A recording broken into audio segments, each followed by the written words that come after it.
In today's video, I'm going to teach you how to create a pivot table in LibreOffice Calc for data analysis. A pivot table is a versatile tool that allows you to quickly analyze, summarize, and present your spreadsheet data in a readable format.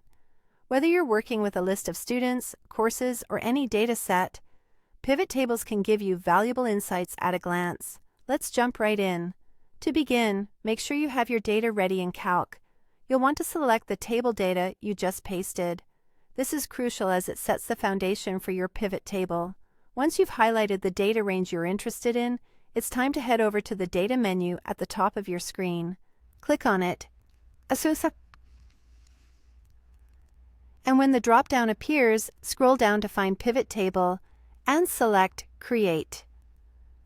This will open up a new window that allows you to define the data source for your pivot table.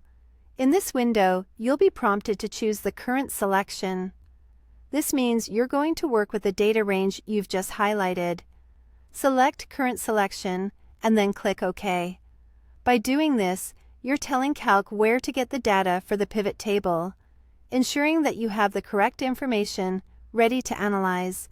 The next step involves arranging your pivot table fields to create a clear and concise report. In the pivot table layout window, you have several areas where you can drag and drop your data fields. The Row Fields area is perfect for grouping your data by a specific column. For example, you might want to look at the courses in your data set, so you would drag the course column here. This gives you a row-wise grouping of data according to the courses offered. Next is the Column Fields area.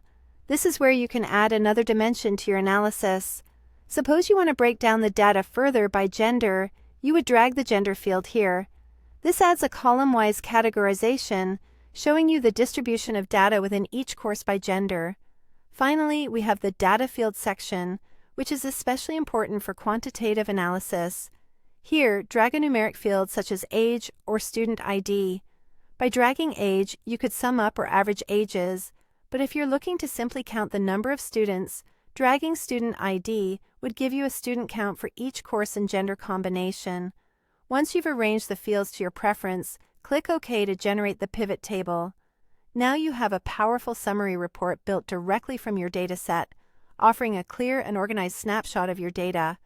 With this pivot table, you can easily identify trends, make data-driven decisions, and create insightful reports. Enjoy exploring your data with this new skill.